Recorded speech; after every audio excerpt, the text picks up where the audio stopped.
of nanoparticles and their biomedical applications.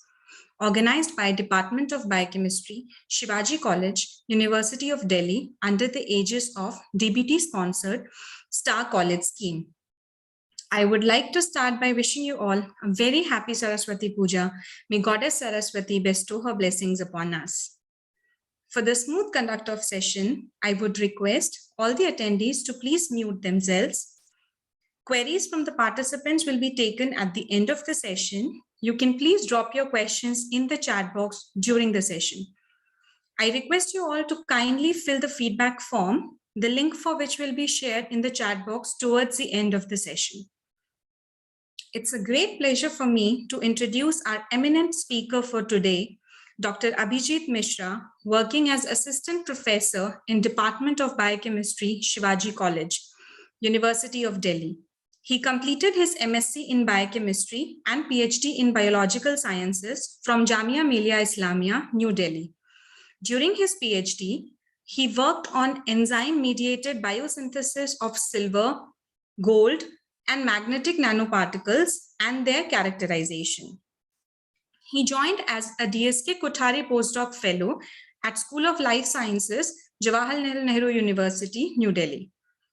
He also served as assistant professor at Department of Biomedical Sciences, Acharya Narendra Dev College, University of Delhi. Dr. Mishra's research interest is devoted to biological synthesis of novel metal oxide, magnetic nanoparticles, quantum dots, and their applications in cancer biology. He has published over 20 research papers and 6 book chapters. It gives us great pleasure to have you with us, sir, as we have been eagerly waiting to hear from you and learn about green synthesis of nanoparticles. Without further ado, I would like to welcome Dr. Abhijit Mishra. Over to you, Dr. Abhijit. Thank you so much, ma'am, for your kind welcome and kind words. Our pleasure, sir. I'm very thankful to organizing committee, Department of Biochemistry, Shivaji College, who gave me this opportunity to deliver a talk related to biological green synthesis of nanoparticles and their biomedical applications. So without further delay, I'm going to start my talk.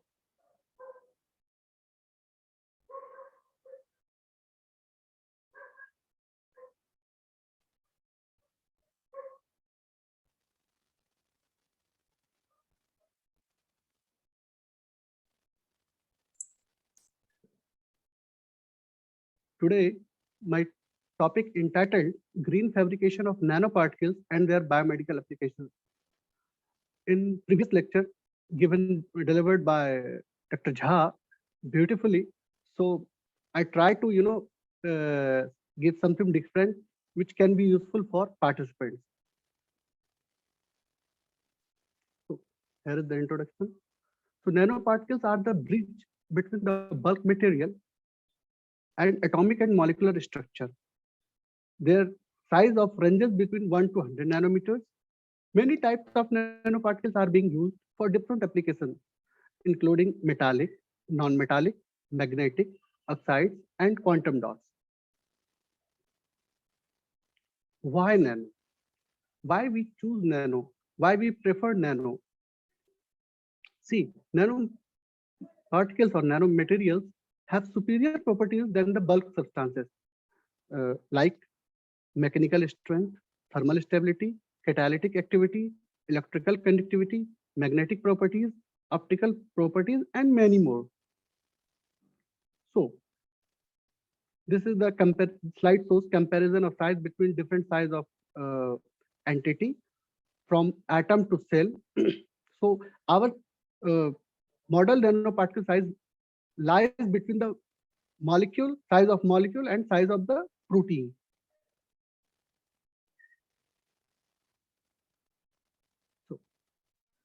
So where nanotechnology stands for the biologist, because we are biochemists, biologists, so we should know how can we use nanotechnology for the human welfare. So nanoscale device and components are of the same size, same basic size as biological entities. However, smaller than human cells like 10,000 to 20,000 nanometer in diameter, and organelles, but similar in size in large macromolecules such as enzyme and proteins. Hemoglobin, for example, 5 nanometer in diameter. Lipid bilayer surrounding cells is on the order of 6 nanometer thickness. So here we have an opportunity to design and develop multifunctional nanoparticles that can target, diagnose, and treat diseases such as cancer. So magnetic nanoparticles or quantum dots can image metastatic lesions in lymph nodes because of their ability to exit the systemic circulation through the permeable vascular epithelium. Nowadays, several types of nanoparticles can target the cancer cells in different parts of the body. So there are wide range of applications of nanoparticles such as optical engineering, cosmetics, like zinc oxide nanoparticle used in sunscreen lotion, catalysis, gold nanoparticle used as a catalyst of several organic and inorganic reactions, nano devices in tissue engineering, in bone regeneration, and kind of different things, defense and security, biosensors. I designed also some biosensors also in drug delivery, and it can be used as a nanomedicine. So there are two approaches, basic approaches for nanoparticle synthesis. So first one is the top down, another one is the bottom up. See, top down is the where we took a bulk particle and changed into the nanoparticle by rolling ball mill method, in which we get same size of nanoparticle. But problem of stability is there. But in bottom up approach, we get nanoparticles in nano region, but maybe in different size, but stability, we get very good stability, we get less toxicity. So we always try to synthesize nanoparticle using bottom up approach. So this is the key mechanism of how bottom up process used for the synthesis of nanoparticle. We have ionic structure in the form of silver ion or gold ion. If we give reducing agent, they reduce into atom. These atoms assembled by nucleation by thermodynamics and collision, and their arrangement of nucleus of atoms gives specific shape and size of nanoparticle. See, each characteristics, each property is dependent on shape and size of the nanoparticles.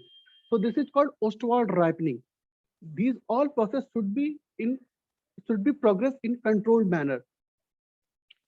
Controlled manner means controlled pH, controlled temperature, controlled ratio. We will see later how we can control the synthesis of nanoparticles, how we optimize, in fact. So synthesis of nanoparticle can be done by various methods, physically, chemically, biologically. But biological synthesis gaining importance due to their major advantages over other two methods, like physical or chemical methods are expensive, consume enormous energy, and occasionally release toxic byproducts.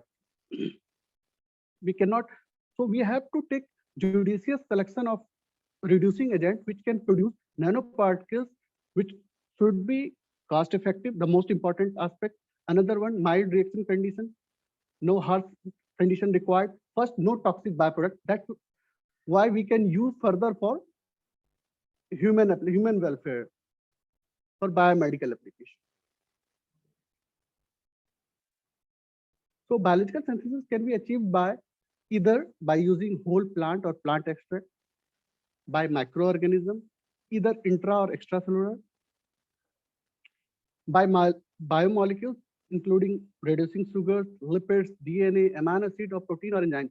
Nowadays, role of proteins or enzymes or phytochemicals, pure phytochemical, has been speculated in plants and microorganisms mediated by synthesis of nanoparticles.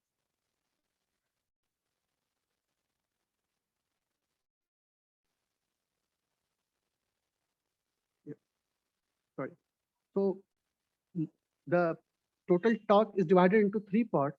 First, biosynthesis of nanoparticle using different enzymes, plant extract, and bioactive molecules, and further their characterization by several standard techniques. Further, we will see how these nanoparticles can be used for can be used against cancer cells and other types of biomedical applications. Here, after synthesis and purification, we have to characterize the nanoparticles. The basic characterization for silver and gold and copper is the UV visible spectroscopy and also zinc oxide. Because after synthesis, color of gold is yellow, but they change into nanoparticles. They are ruby red, color of ruby red. Silver nitrate color is solution of nitrate color is colorless. There is no color. But when they change into nanoparticles, they look like brown or brown or black brown kind of color. So if color compound is made during synthesis, so we can characterize using UV visible spectroscopy. Spectroscopy is nothing. It's a study of matter and light. In spectroscopy, we study the interaction between matter and light. So if we get the particular peak in the particular area, so we can say, yes, our nanoparticle synthesis has been done. Another technique is the dynamic light spectroscopy. This spectroscopy tells the estimated size of nanoparticles in the solution. Smaller size nanoparticles have more motion, more Brownian motion. Larger particles have less Brownian motion. So this spectroscopy actually measures the Brownian motion due to Tyndall effect, which we see later. So it gives colloidal property of nanoparticle as well as a rough idea of size. Another one is the FTIR spectroscopy, Fourier transform infrared spectroscopy. This spectroscopy used to understand the secondary structure, especially for the kind of chemical bond. To study the chemical bond. In IR region, infrared interacts with the chemical bond and gives specific peak. So we can understand which peaks plays key role for the synthesis of the nanoparticles. Shape and size can be confirmed by using transmission electron microscopy, and topography of nanoparticle can be observed using surface electron microscopy. Energy dispersive spectroscopy can be used for the purity of nanoparticle. STM, surface tunneling microscopy, or atomic force microscopy can be used for to understand the thickness of nanoparticle. The most important technique is the X-ray diffraction, powder X-ray diffraction. It gives insight about the crystal structure, their purity, their integrity, and formation of nanoparticle of desired grain size. So biosynthesis and characterization of silver nanoparticles were done by alpha amylase from Aspergillus oryzae, neem leaf extract containing very good amount of alpha amylase enzyme activity, also beta amylase activity. Asoka leaf extract, silverine, a phytochemical which we used for also anti-cancer properties. And further, we all check the anti-cancer and anti-malarial properties of synthesized and characterized nanoparticles. Yeah. First, we took alpha amylase enzyme and its molecular weight 42 kD. This enzyme used for this. Why we choose this enzyme? This enzyme have very industrial as well as biomedical application. If alpha amylase can be used as a biomarker, especially in pancreatic infection and pancreatic cancer. So we use alpha amylase enzyme. Our main aim to synthesize nanoparticle as well as retention of activity of alpha amylase. Yeah, this is the protocol. We took 40 ml of alpha amylase enzyme and add 60 ml of nanoparticles, 1 millimole, incubate 25 degrees centigrade for 36 hours.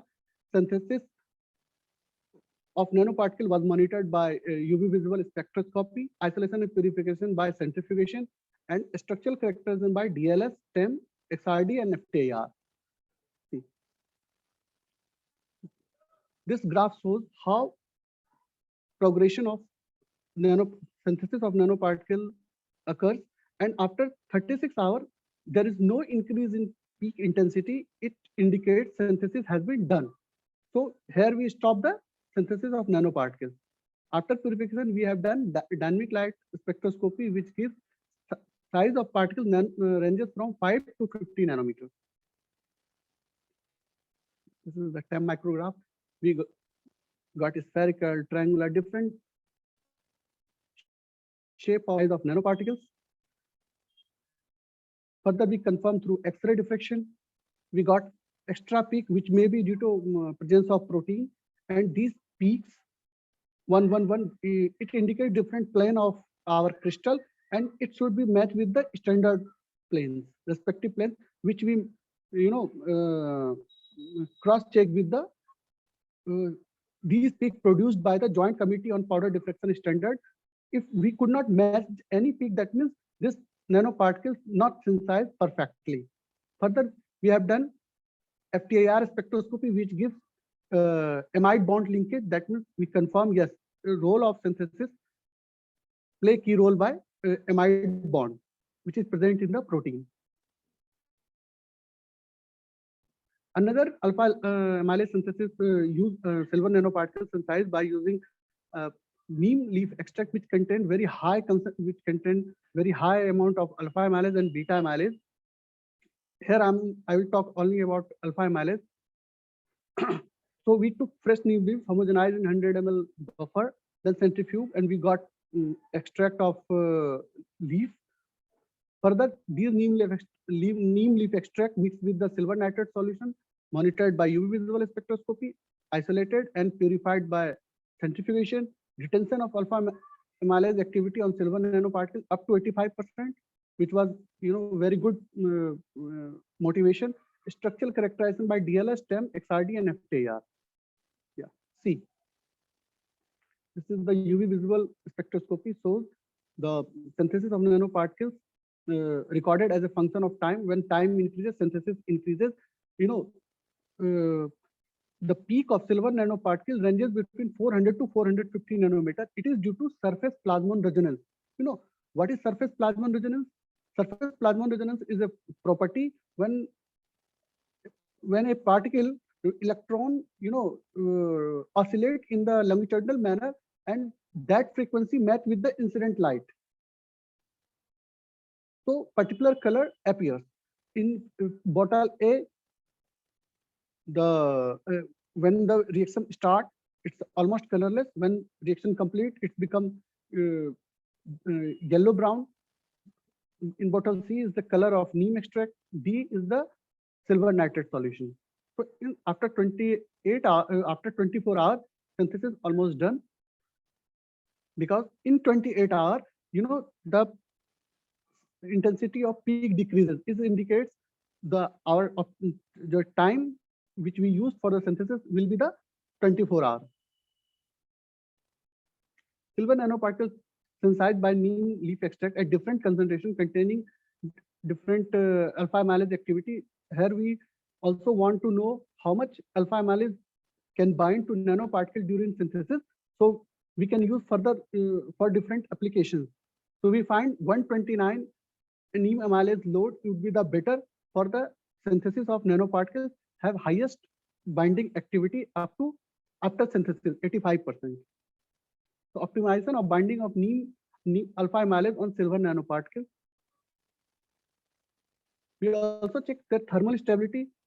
Free alpha amylase and nano silver amylase we check at when we incubate these enzymes at 60 degrees centigrade, and till 1 hour free enzyme lost almost 50% activity, but alpha amylase bind on silver nanoparticles retains almost 90% activity. We also check the operational stability of free amylase and nano silver amylase conjugate. Here we got better result in the nano silver amylase conjugate.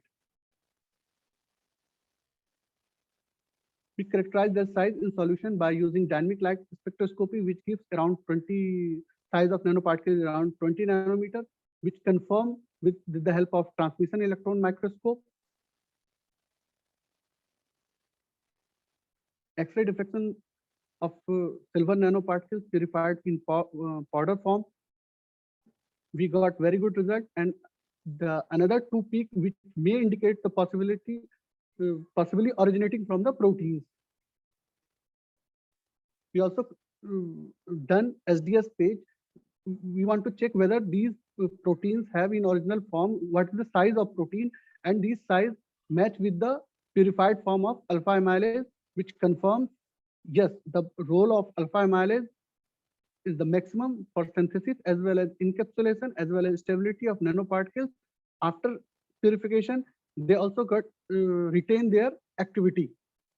FTIR data confirms the presence of different organic compound as well as different phytochemicals along with proteins. So after neem leaf extract, we used Asoka leaf extract because we want to, check that these leaves found everywhere in any university garden. I took from university garden in the month of April. We can found this leaf whole year in any time, everywhere. Neem, either neem or either Ashoka leaf. So I found the synthesis of Asoka leaf, synthesis of silver nanoparticles using Asoka leaf extract completed in 24 hours. We also checked the which optimize the pH. pH 8 is the best for synthesis of nanoparticle, while we also check the different concentration of leaf extract varying from 0.05% to 3%, and we found the best result in 0.1%. Further, these nanoparticles are characterized by different techniques, various standard techniques using DLS, TEM, XRD, and FTIR. DLS size shows DLS data shows the size of nanoparticle is below 25 nanometer, which were also confirmed by transmission electron microscope. The purity and phase purity and crystal structure confirmed by X-ray diffraction. Peaks were met with the standard file, and FTIR again confirmed the presence of different organic molecules, protein molecules. Some moieties of carbohydrates were also there. After Asoka leaf extract, I choose a pure compound, silibinine. You have heard the name of silibinine. Silibinine is very famous for used for in Ayurveda for liver infection, against different types of cancer. Especially my postdoc boss work on the silibinine particles, so he enforced me to do something with silibinine. So I took silibinine as a reducing agent and for the synthesis of different types of nanoparticles, silver as well as gold. So I chose to work on silibinine as its anti-cancer efficacy, as well as establish many types of cancer, including lung cancer. Flavonoid obtained from the seed extract of milk thistle plant. It shows various medical properties, including anti-cancer properties. Though silibinine has very potent anti-cancer activity, but its wide use as anti-cancer agent is limited due to its poor solubility in aqueous solution and low bioavailability. That's the main issue. Curcumin has same issue, have very good, anti-cancer property, but when you go for the bioavailability, they are wipe out from the body within 6 hours. If they are not available, how they can perform? So these problems could be overcome by using nanotechnology. And I started synthesis. Silibrin are available in pure form and highly specific, act as reducing as well as stabilizing agent, thus eliminating an additional step in chemical synthesis of nanoparticle. Chemists use first reducing agent, then stabilizing agent. But here, in case of silibrin, they act as both reducing as well as stabilizing agent. Strong interaction of hydroxyl group of silibrin with nanoparticles. Silibrin can possibly serve as a set of structurally diverse biological tools for assembling nanostructures. See, so we synthesize silver nanoparticles at these the UV visible spectroscopy correspond to their visual photo of nanoparticles and recorded as a function of time. Silibrin completed synthesis of nanoparticle in 2 hours. We also optimized the temperature, and we found the best synthesis occur at 60-degree temperature.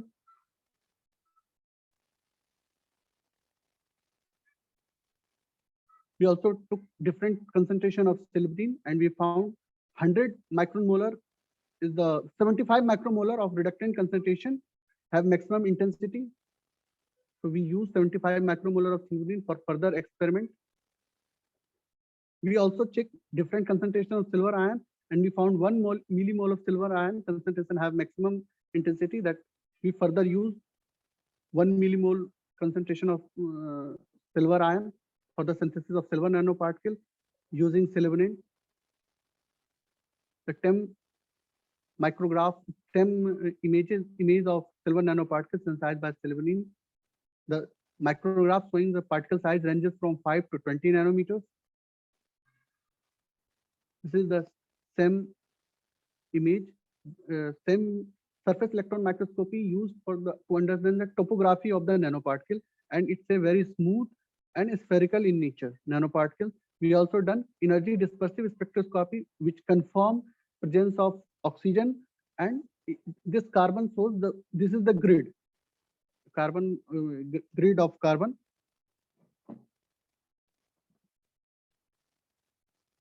Okay, so there is no other element, so our nanoparticles are pure and no contaminated with other metals. This is the X-ray diffraction of purified silver nanoparticles synthesized by silverine. We got very sharp peak, and which indicates there is no contamination. There, our respective peaks match with the values are in agreement with the reported for silver by Joint Committee on Powder Diffraction Standard, JCPDS file 400783. We also done X-ray fluorescence, which also confirms the presence of silver atom as well as purity of silver nanoparticles.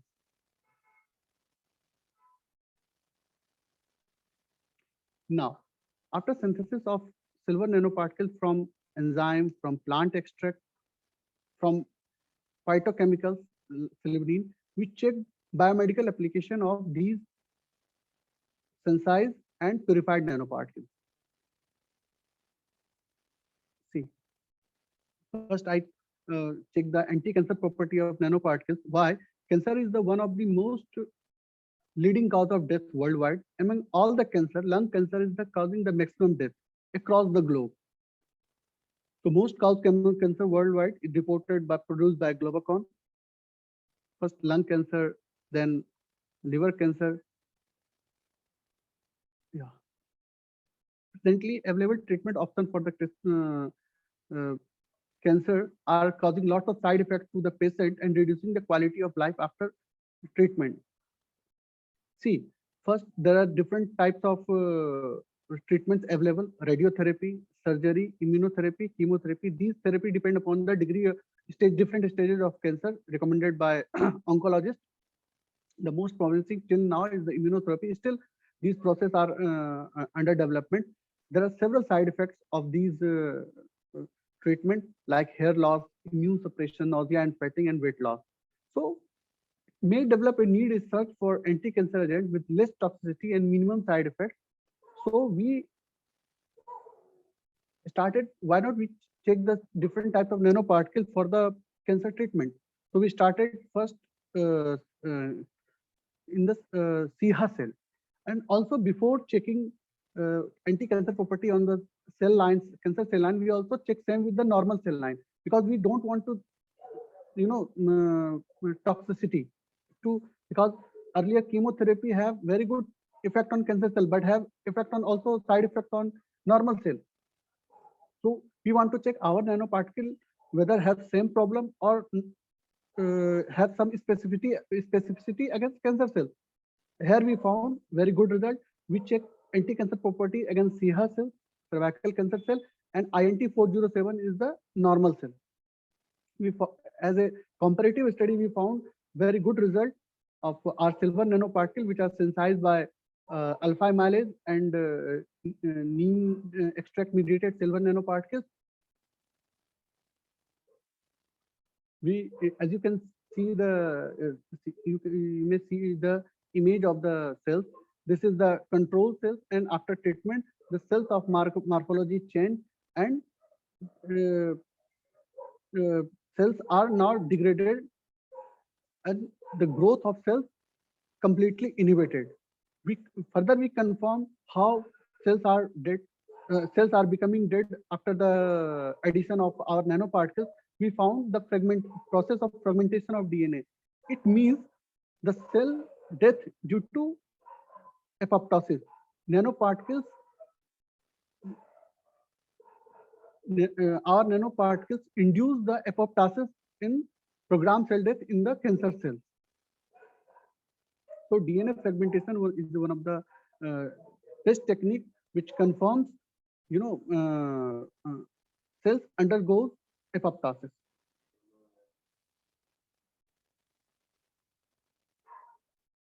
Further, we check anti-cancer properties of sylvanin-mediated cancer cells. We found first we check cytotoxicity in the HEC, human embryonic kidney cell, which we used as a normal cell, and we found up to 100 microgram per ml. There is no cytotoxicity against of sylvanin-mediated silver nanoparticles. When we got the toxicity result up to 1000 microgram per ml, there is no toxicity. When we go for the further against lung cancer cells, which we found when we increase the concentration of sylvanin-mediated silver nanoparticle, which I showed earlier in synthesis part, up to 5 microgram per ml, the 90% of cells is the killed by our nanoparticles. That means these nanoparticles increase the efficiency of sylvanin. What was our main motive? Because sylvanin have major problem, for bioavailability. See, in the control cell, this is the A549.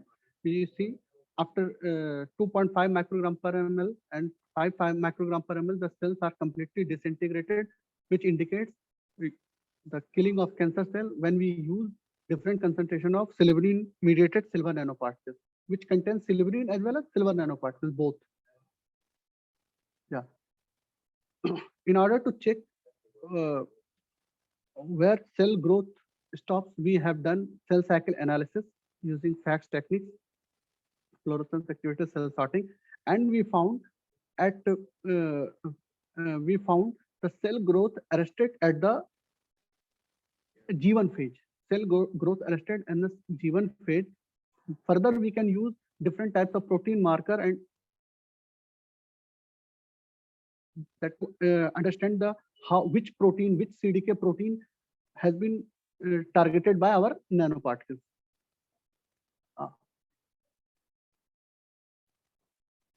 Further, we want to check apoptosis. So we have done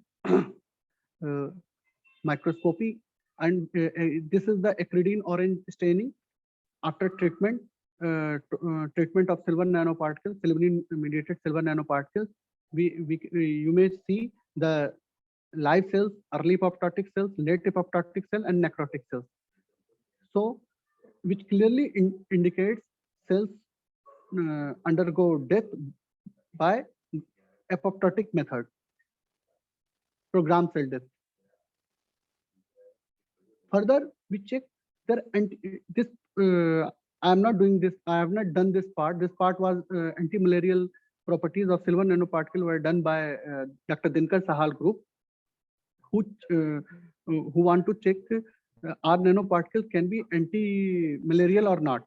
So they have in vitro culture of Plasmodium vivax in human blood cells. So they took our nanoparticle and checked as compared with the silver ion, of course, and they found very promising result because silver ion have silver ion damage red cells, RBC, and as well as Plasmodium. But silver nanoparticles easily entered into the RBC membrane and kill the specifically for Plasmodium growth, specifically inhibit the Plasmodium growth, which we are also further using in mouse model. We check all three types of nanoparticles. for anti-malarial property, amylase mediated, neem leaf extract mediated, asoka leaf extract mediated, and it gives very good result when we compared with the alone silver ion. Because in hemolysis, alone silver 1 millimole silver ion kills all, break all RBC along with the plasmodium, but our nanoparticles only kill the, only inhibit the growth of your plasmodium falciparum. After biomedical application, we thought, why not we synthesize nanoparticle which can be used for both industrial as well as biomedical applications like HRP. We know hot reduce peroxidase enzyme widely used in biosensor for ELISA kit, for chemiluminescence in different used by different companies. But this enzyme have so many limitations. Enzyme have so many limitations. They are pH unstable. They are storage problem, isolation, purification. These are the tedious jobs. So uh, we try to synthesize nanoparticle using peroxidase enzyme, which gives, after synthesis, they retain their activity and produce more uh, uh, more benefits over simple enzyme. See, HRP found in the root of plant horseradish, molecular weight 44.1 kilodalton, used in biochemistry, immunosensor, environmental application, because it can break different kind of dyes. So it can also be used for environmental applications, oxidation of substrate by peroxidase, enzyme after breakdown of H2 high turnover rate that allows generation of a strong signal in relatively short time span. That's why we use for chemiluminescence and different biomarker. So we took 10 ml of 1 mg per ml peroxidase enzyme, 90 ml of freshly prepared silver ion, incubate, and synthesis was monitored by spectroscopy, UV visual spectroscopy. Isolation and purification were done by centrifugation, retention of peroxidase activity. We check peroxidase activity. Their structural characterization by DLS, STEM, XRD, and FTIR. See,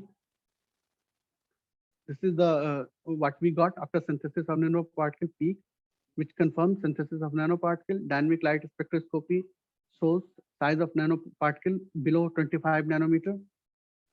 This is the TEM electron microscope, which confirms they are spherical in nature. Size ranges from 5 to 15 nanometer. This is the energy dispersive spectroscopy, which confirms purity of silver nanoparticle. Apart from silver, not a single atom is there. FTIR spectra confirm presence of amide linkage, which indicates only HRP enzymes have sole property for the synthesis of sole role of synthesis of silver nanoparticles. This is the X-ray diffraction. This graph shows our nanoparticles are pure in nature. They are very good crystal in nature. They have very good phase purity. Also, we synthesize gold. Still, we are talking about silver. I thought some kind of gold nanoparticle would be very useful for us. So 10 ml of peroxidase enzyme, 90 ml of freshly prepared aqueous solution of chloroauric acid, incubate at 25 degrees centigrade. Synthesis was monitored by UV visual spectroscopy, isolation and purification of nanoparticle by centrifugation, retention of peroxidase activity and gold nanoparticle, structural characterized by DLS, STEM, XRD, and FTIR. Yeah. See, you can see in the how gold color of gold nanoparticle appear in the vivid red color, rose red color.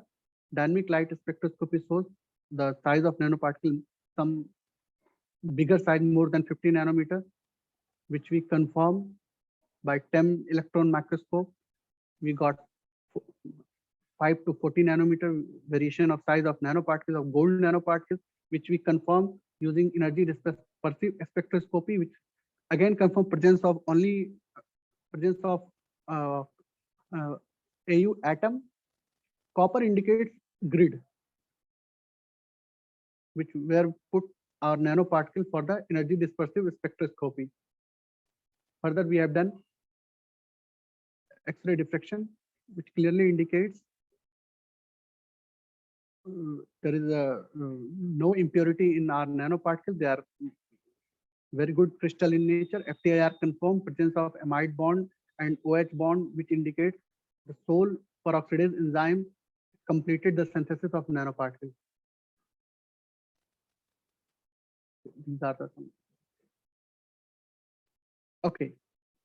Now we learn to know a paper published in Nature Nanotechnology, which claims they synthesize chemically magnetic nanoparticles which mimics peroxidase activity. So we thought, as a biochemist, why not we synthesize iron nanoparticles by green approach, which might show peroxidase like activity, which can mimic peroxidase like activity. That means we could not, we need not to purchase HRP enzyme. So here, what we have done, biosynthesis of nanoparticle using extracellular secretion of Baker's yeast. We took Baker's yeast because it's a very grow in simple media and easy to grow, uh, uh, and they're extracellular because the yeast produce several extracellular enzymes. That's why we took Baker's yeast, and the culture was filtered with the water paper, and this solution was centrifuged, and we got the supernatant and mixed with the ferric and ferrous. Is to 1:2 molar ratio. This ratio is very important for synthesis of silver nanoparticles. After 12 hours, after 12 hours, the supernatant has black-brown deposition of magnetic nanoparticles, which we check through magnet, washed with the distilled water, air dried, and further characterized by TEM, STM, FTAR, and VSM. We also use control ferric and ferrous ion mixed with the media, and after 12 hours, no synthesis of nanoparticles was observed. That means our cellular extract, which contains several enzymes, several compounds, which which released by Baker's is during own synthesis, own grow, which we used for the synthesis of magnetic nanoparticles. This is the TEM image, size less than 10 nanometer, very small size, spherical. We also observed their topology by using surface tunneling microscope. We found XRD. Yes, XRD indicates synthesis of Fe2O3 because Fe3O4 have different plane. So XRD is a kind of fingerprint. It's for each and every crystal compound. If XRD match with the particular compound, that means we synthesize. If not, that means there is some problem in the synthesis of our nanoparticle or any crystal structure, any grain structure. After confirmation of XRD, we have done energy dispersive spectroscopy, which confirms presence of iron as well as oxygen. So FTIR confirmed presence of different enzyme and organic compound on the nanoparticles. Their magnetic properties checked by using vibrating sample magnetometer, which gives result about our nanoparticle are either paramagnetic or supermagnetic. So this VSM value, EMU, electron mass unit per gram, around 50 electron mass unit per gram indicates our nanoparticles is super paramagnetic. So this was the paper. So intrinsic peroxidase-like activity of ferromagnetic nanoparticle. So when we check our nanoparticle, yes, we do have same intrinsic property of our magnetic nanoparticles. When we give H2O2 and substrate, TMB tetramethyl benzidine, it gives colored product. That means MNPs have intrinsic peroxidase-like activity. Or for the stability is good as compared to protein enzyme peroxidase. Storage, no problem. It can store at room temperature. Availability, anytime. So we propose they use in Nature Nanotechnology paper chemical method. Here we propose we synthesize using biological approach. So no side effect. We can use for biological purpose for in human cell also. So further we characterize their peroxidase-like activity, how they perform. We also try to understand their mechanism. So peroxidase-like activity originates due to the high surface energy and nano-size effect of nanoparticles. Why iron? Because peroxidase is also iron-containing molecule. So peroxidase-like activity originates due to the high surface energy and nano-size effect of nanoparticles. When we map the literature, we got this point. Peroxidase-like activity originates mainly from ferrous or ferric ion at the surface of nanoparticle. This mechanism may follow the Fenton reaction, what we observed in peroxidase enzyme. So Fe2 plus in presence of H2O2, they give Fe3 plus ion, 3 hydroxyl ion, then Fe3 plus H2O2, Fe2 plus ion, and these free radical act on the H2O substrate and gives particular color compound. So we also optimize the H2O2 concentration for magnetic nanoparticle as HRP. Our MNP have need high concentration of H2O2, while HRP need very less concentration of H2O2 for different pH optimum or HRP or magnetic nanoparticles were also observed. The buffer used for pH 2 or 3 glycine HCl, sodium acetate for pH 4 to 4.6, tris HCl for pH 7 to pH 10. Comparison of pH stability and MNP. Of course, the nanoparticles are robust in nature, so they are more stable as compared to enzymes. Enzymes are very sensitive to pH. If you change the pH, their 3D structure change and the whole activity has gone. So temperature optima, we also check. Enzyme is also sensitive to temperature. We know, or we all know, but our nanoparticles are temperature resistant. See the thermal stability of HRP at 70 degrees centigrade up to 190 minutes. There is no change in the activity of nanoparticles, but at 70 degrees centigrade, after 10 to 20, after 10 minutes, 50% activity has been lost, and after 20 to 30 minutes, almost 100% activity has been lost. So this is the beauty of nanoparticles. They are metallic in nature, they are robust in nature, so they can more stable as compared to protein or enzymes. We also check their kinetic parameters, Km, as compared to magnetic nanoparticles. Km is, of course, more for HRP as compared to magnetic nanoparticles. We also check Vmax, Vmax upon catalytic properties, or we also check their activity and different number of cycles. Which first we give substrate product, then using magnet we separate nanoparticles, purify the nanoparticle, again check the activity, and up to their 7 cycle they retain up to 55% of their activity, peroxidase-like activity. After doing this, we used cellulase enzyme. Why we use cellulase enzyme for the synthesis of silver and gold nanoparticles? Because cellulase have industrial applications and in application also in pharma industry for making syrup clarification. So we thought, why not we use take enzyme which have both industrial as well as pharma applications. So cellulase, we took cellulase isolated, which were isolated from Aspergillus niger, and cellulase enzyme have very good stability because it's sensitized, because it produces extracellularly. Widely used in the textile industry, resin industry, biofuel production, and paper industry. Free cellulase is unstable and cannot be efficiently reused. So immobilized enzyme can improve stability, storage properties, and enzyme reusability. Large surface to volume ratio due to high, they have significant adsorption capacities. Suspension of nanoparticles are possible since the interaction of the particle surface with the solvent is strong enough to overcome density differences. These are the immobilization parameters. So we synthesize silver as well as gold nanoparticle using cellulase enzyme. We mix with both solution. Color development due to surface plasmon resonance, as I mentioned earlier, for silver nanoparticle, for gold nanoparticles, they are unique in nature because they produce a specific color. Gold have pale yellow. When they change into nanoparticles, their color ruby red.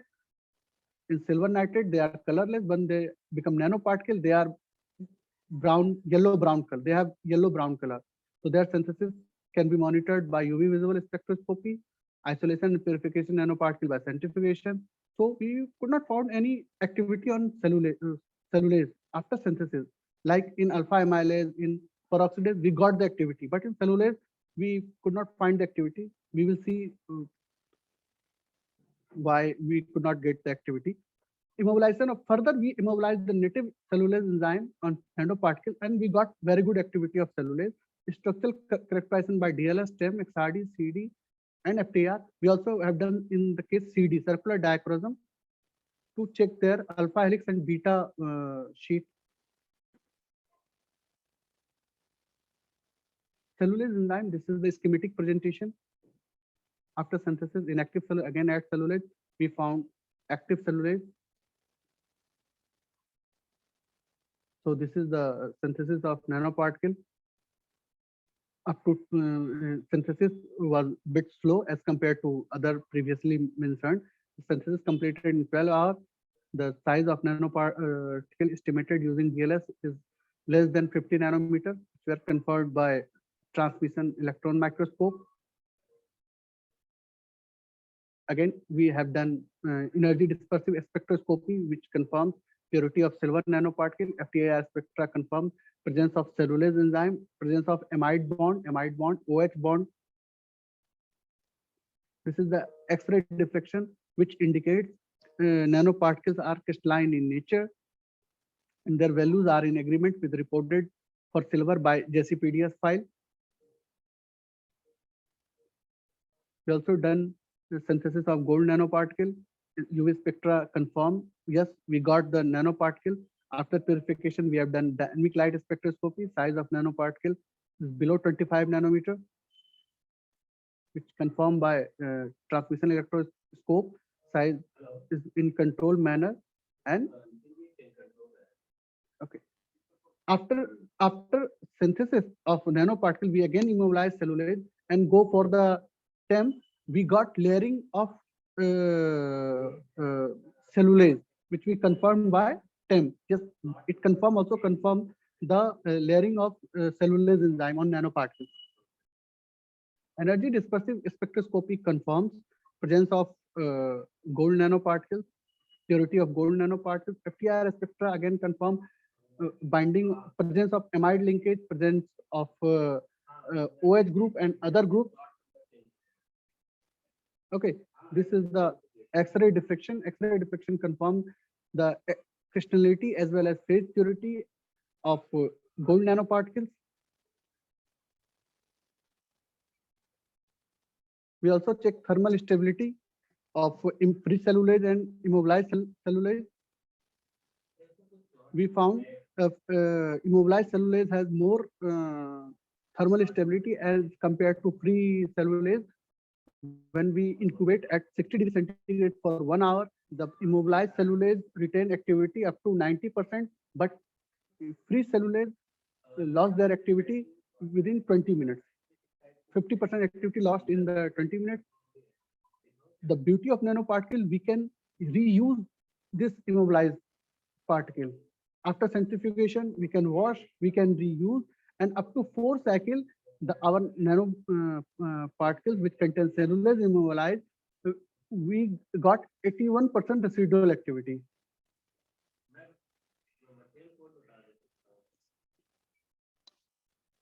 For the same case of nano gold, we found the very good activity of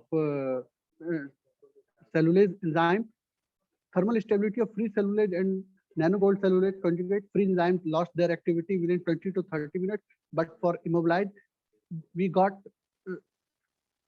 approx 80% activity when we incubate at 60 degrees centigrade for 60 minutes. We also check the reusability of immobilized cellulase on gold nanoparticles. Up to 4 cycles, the residual activity retained up to 85%. Yes. After we could not get the activity of cellulase enzyme after synthesis. So we want to check what happened to their structure. When we go through the circular diachromosome is an instrument which we use to observe to get the information about the secondary structure of the protein, alpha helix and beta sheet. NMR give insight about 3D structure, but alpha for CD gives your uh, secondary structure, and the data value can be used in the K2 D3 web server. So you can estimate alpha helix and beta strand content of the protein from circular diachroism spectra. What we found, free cellulase have, yes, uh, alpha helix and beta sheet, but when we synthesize the silver nanoparticle and uh, purify, the alpha helix has gone and increase in beta sheet. That or that's why we could not get any activity. But when again we immobilize cellulase enzyme on silver nanoparticle, we maintain the structure of our enzyme in native form, and we got the activity. Same case, we also check for the gold nanoparticle. In case of gold nanoparticle, we got the alpha helix and beta sheet, but maybe due to interference of some gold ion and some, some chemistry between nanoparticle and their active site may be blocked due to gold nanoparticle. Structure was maintained, but we could not get the result, what we speculate from here. But we again in the, immobilized cellulase enzyme, we got the good result. So for all of you, for beginner, I used starch for the synthesis of nanoparticles, silver nanoparticles, which I prepared in biochemistry lab of Shivaji College, and this was not done by without the help of non-teaching staff and Dr. Ruchi. And video, I will show the video. Video is compiled by Aditi. So what we have done here, we took 20 ml of starch solution, 1% volume by volume, mixed with the 100 ml of freshly prepared aqueous solution of silver nitrate. Here I took more concentration of silver ion, incubate at 70 degrees centigrade for 1 hour. I bring pH, I optimize the pH, but I will show, I took the pH 11 because at high pH, more reducing groups are available for the synthesis of nanoparticles. That's why we can get nanoparticles very fast. Color development due to surface plasmon resonance, and we will see how nanoparticles gives Tyndall effect.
Hello, sorry for the technical glitch.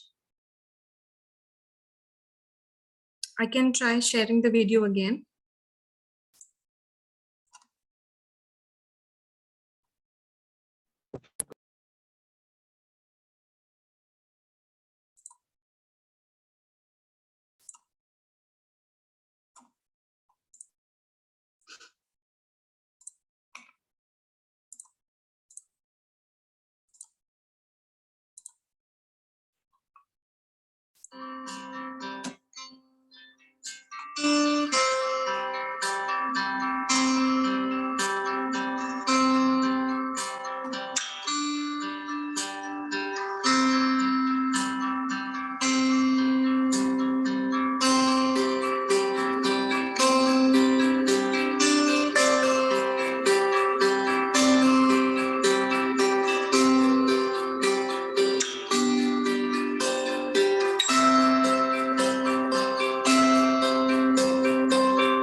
Hello.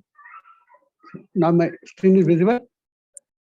Yes, sir, you're audible and visible. Okay. So this was the glimpse of green synthesis of silver nanoparticle using starch.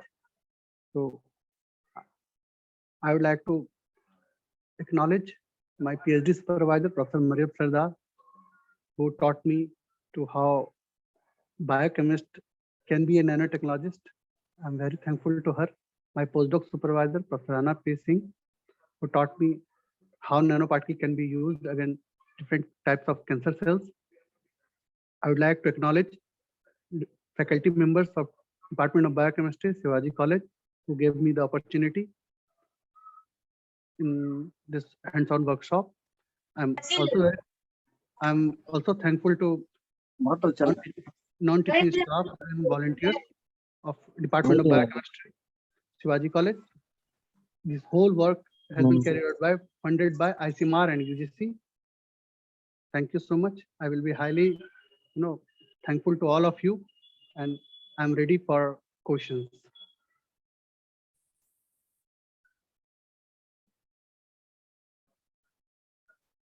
Thank you so much, sir, for this insightful talk. It was Yeah. a great learning experience. Now we can begin the questionnaire session for today's workshop. I would like to take up the questions participants have asked in the chat box. Mhm. So the first question is from Professor Rachna Kumar. Can you please share the protocol of preparation of silver NPS by Ashoka leaf extract? Oh, actually, you can. I have shown in slide, but I was in bit hurry. The same work has been published in Collide and Surfaces Journal B in 2013. She can find there. But in brief, I can say if I took water extract from leaf extract, water aqueous leaf extract, and incubate with the silver nitrate solution and optimize different parameters like pH, temperature, different aspect ratio of combination of silver nitrate as well as leaf extract solution, then we got the desired result. And Okay, sir.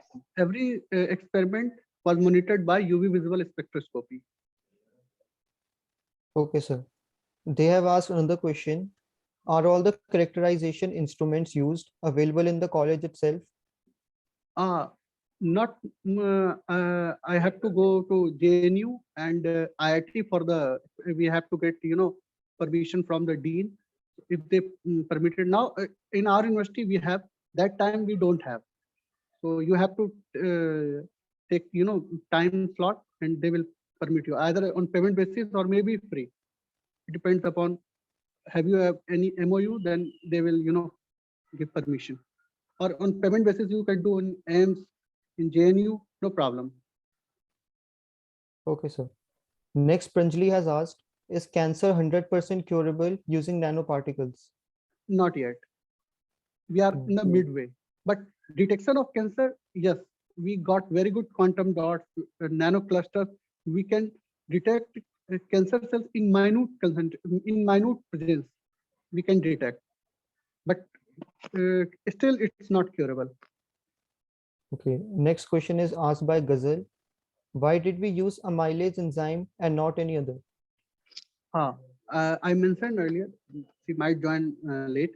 Alpha amylase have, what I said, alpha amylase have both biomedical used in biomedical application, because alpha amylase can be used as a biomarker for pancreatic infection or salivary gland infection.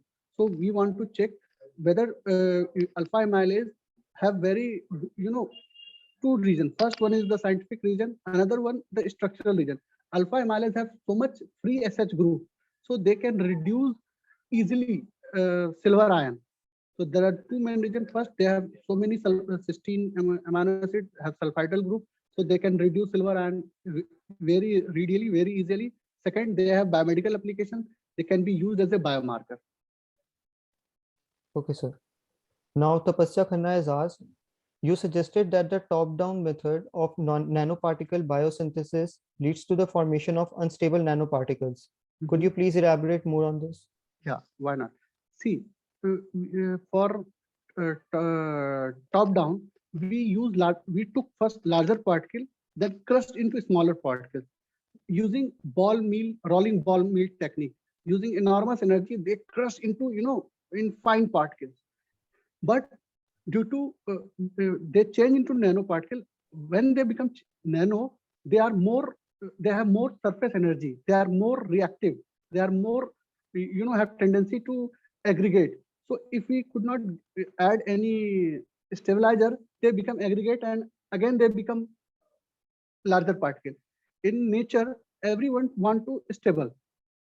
Okay, so if you get a smaller particle of uniform size, if we could not produce, it could not give any stabilizer, so there is no useful. That's why we comes towards the bottom up approach. Okay, sir. Next, Parvana has asked, can we go beyond the nanoscale? Yes, we tried, but we could not get the good result. Controlling of size is very matter, very important key factor. At nanoscale, in our body, we actually mimic the biological system. In our biological system, everything is working at nanoscale. That's why nanoparticle is also stable in outside. If we go beyond the atomic level, uh, stability and controlling the parameter is very difficult. But they are trying, still trying. Okay, sir. Next question is by Rishabh. Can we see silver nanoparticle compound by our naked eye? No, our unaided human eye can see up to 100 micrometer. So beyond that, we cannot see. Okay, We have to and go for electron microscope. This is the limitation of our human eye. yes, sir. And he has also asked, why do we use only nanoparticles? Why not picoparticles or femtoparticles? The same, if we Yes, go sir. the beyond size, so we cannot, I hope I gave the answer. Yes, sir. Next question is from Gaurav. Is there any other buffer which can be used to prepare silver and gold nanoparticles? Yes, so many other, it's depend upon which reducing agent you are using. It totally depends upon which, synthesis of nanoparticle depends upon surrounding parameters, thermodynamics, as Dr. Jha mentioned beautifully in earlier lecture. It's the all things related to thermodynamics. Yes, sir. So we can do it different temperature, different pH. So we have, that's why we are checking now at different temperature, different pH, different concentration. Okay. Next question is asked by Vinita ma'am. What do you mean by residual activity, and why is it only till 4 cycles? What is the activity in the 5th cycle? Fifth cycle, I have gone through the up to 6 or 7 cycle, but till fourth cycle we got residual. At first, I will explain what is residual activity. Residual activity, some particles are bind, but some only few are shown activity. That's why we are saying residual activity. We firmly believe all protein or enzyme, all enzyme bind to nanoparticle, not showing the activity. They're the relative term, relative activity. Only few are showing activity. That's why we are saying relative activity. Or another question, why not beyond 4 cycle? Up 5th cycle or 6th cycle, the activities decrease dramatically. So we are showing up to 4 cycle. Yes, in 5th cycle, activity below 50%. So we did not mention here. We did not Okay, sir. mention here. The next question is by Madha Bindu. Was the clinical trial done on mouse? Clinical, I am doing on mouse experiment. Still, there are some parameters still check. Clinical trials will be done on human, but we have to, the important issue is the first toxicity. Second one is the availability in the plasma, in the kidney, and we are checking on this. I'm running on, I'm doing the same experiment on different strain of mouse, of different cancer cell line. Okay, sir. Next question is asked by Aditi. Can you give some examples of magnetotactic bacteria that synthesize magnetic nanoparticles through biologically controlled mineralization? Magnetic barrier. Very good question asked by Aditi. You know, have you heard some migratory fish are there, Yes, sir. especially in the Bay of Bengal? They came from, for breeding and other process. They travel 1,000 miles. So how they know the way? So there are some theory has been proposed. They in their nostril they contain magnetotactic bacteria. That's why they can be used as a compass. They continuously releasing magnetic nanoparticles. They know where they have to go. So yes, we have magnetobacteria, which is also found in the iron mines, which is also present in the iron mines. But I would like to suggest, I would like to give an exclusive example. The migratory fish, their nostril contain magnetotic type of bacteria, which continuously produce magnetic nanoparticles, which used by fish for as a used as a compass for migration. She has also asked, where will nanotechnology take us in the future? I think in every sphere of life, we can't escape from nanotechnology. Now we have purifier. Now we have different types of product. Because see, at nano scale, every properties become change.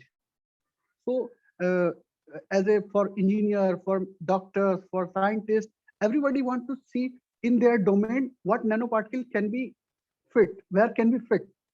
So in each and every aspect, nanoparticles could be used. Yes, toxicity is a major aspect. That's why we are shifting towards green synthesis, because if coating is the organic, natural in nature, like plant extract, so toxicity become reduced.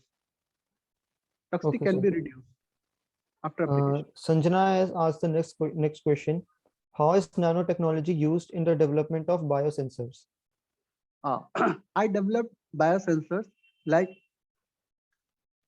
same iron oxide can be mimic peroxidase enzyme. Peroxidase enzyme can be used as a biosensor. So simultaneously, uh, the iron oxide enzyme can be used as a biosensor. Even so many carbon nanotube, zinc oxide can be used for gas sensor, for harmful hydrogen sulfide gas sensor. So nanoparticle can be used as a biosensor or sensor for so many things. Gold Okay, sir. nanoparticle can be used for sensor of glucose. Still now, I think very soon these things can be available in market. Hmm. Okay, next, Dr. Nopal, I'm sorry if I mispronounced. He has asked, how can we make magnetic nanoparticles using green methods? I already have done by using Baker's yeast extract. I synthesize iron oxide nanoparticle. If he change the parameter, he can also synthesize Fe3O4. We are working on the same.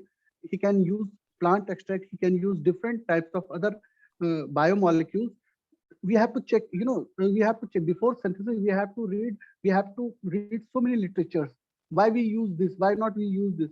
Then you can synthesize so many types of nanoparticles. So different types of magnetic nanoparticle using biological moiety or biological molecules. Uh, Next question is by Pranjali. Will nanoparticles be dangerous if it get deposited in our body organs? It depends upon concentration. It depends upon concentration. There are so many papers are available already studied on zebrafish, and so up to limited extent, up to milligram or till gram, silver or gold is not toxic. See, still we are using uh, Sona Chandi Chavanpras. That means Hmm. we are using in old times, ancient times, we are using silver spoon or silver plate, because silver have itself antimicrobial property. That time we don't have any detergent and any vim liquid for removal of bacteria. So they all have antibacterial property. But if we put food on that and consume food, we also get some kind of silver. So toxicity is a major concern, but need not to worry. We have to in everything, anything in excess become dangerous. If you take more sodium chloride, it will toxic for us. If you take anything in high amount, it will toxic for us. Amount is Okay. important aspect. Yes, sir. Next, Yukta has asked, can nanoparticles be used for treatment of genetic disorders or its diagnosis? See, still some are using for gene delivery in CRISPR method or using, but still this process is underway.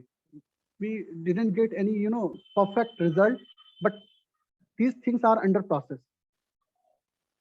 People Okay, are sir. trying, yeah, because size of nanoparticles very resembles to structure of size of DNA, so they are trying. Okay, sir. There is another question. Which nanoparticles do you think will be best for drug delivery? For drug delivery, in my opinion, chitosan nanoparticle. Okay, sir. Chitosan nanoparticle is the best for drug delivery. Okay, we have another question from Ria. For cancer treatment, is nanorobotics much preferred than nanotechnology? See, nanorobotics is the most important is the control. If we control the nanorobot, yes, it's a very good for cancer treatment, removal of clot, but still it's a difficult to get the control of nanorobot. Scientists are doing, but it's a miles to go. Okay, sir. Next question is from Ranjit. Can these nanoparticles be stored for a long time? If yes, then for how long? It depends upon which stabilizing agent you are using. If taking protein or enzyme, they are, in my personal opinion, they are stable up to more than 1 year. If you store at room temperature, but if you store at cold May I- degree, more than 2 or 3 days or maybe many years. May I add something, please? Yes, sir. With your Please, kind sir. permission? Yeah, sir. Please. Yeah, Michael Faraday had synthesized it centuries ago, and it is still stable in the National Science Museum in London. So don't worry.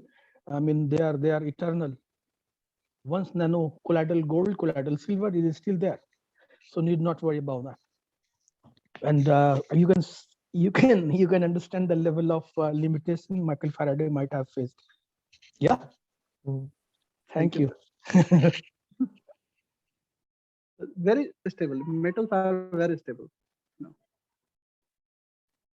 Okay, so that was the end of the questions. If participants have any more questions or queries, they can post Thank in the you, chat Kaushal. box. Okay. Thank you, sir. Thank you, Kaushal. If any faculty member or participant wants to ask any question directly to the speaker, they can unmute themselves and ask.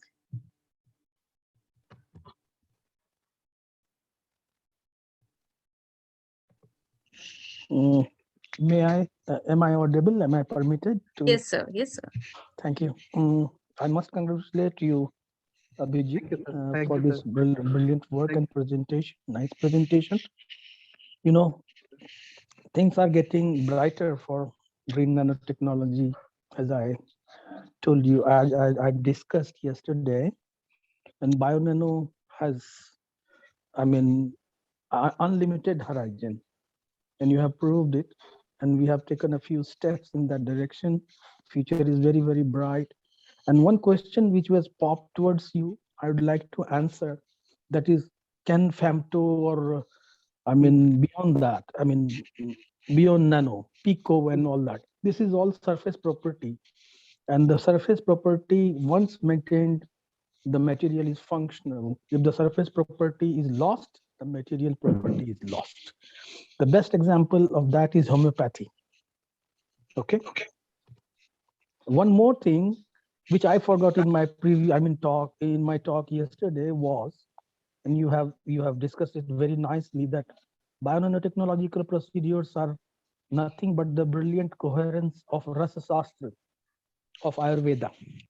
They are emerging, and one day they will converge brilliantly with each other.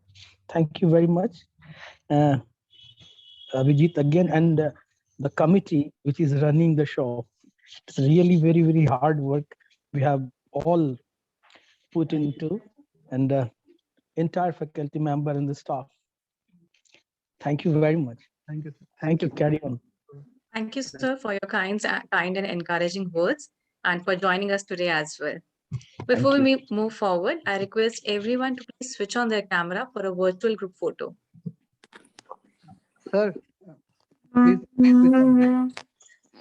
I asked Anal sir. Sir, I request you.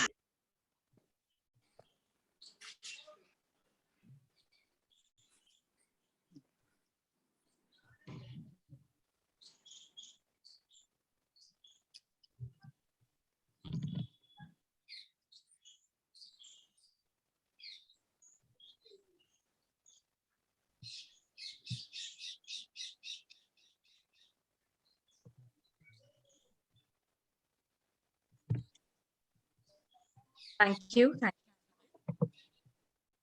I extend sincere thanks to Dr. Abhijit Mishra for delivering the lecture today. I'm sure participants are extremely overjoyed to see how nanoparticles can be synthesized in the lab easily. It was a very well made video and presentation by you and explained so well. We can appreciate several ways to physically characterize the nanoparticles and their biomedical applications. Thank you so much, and thanks to all the participants for joining us. Thank you. Thank you so much. Take care. Thank you.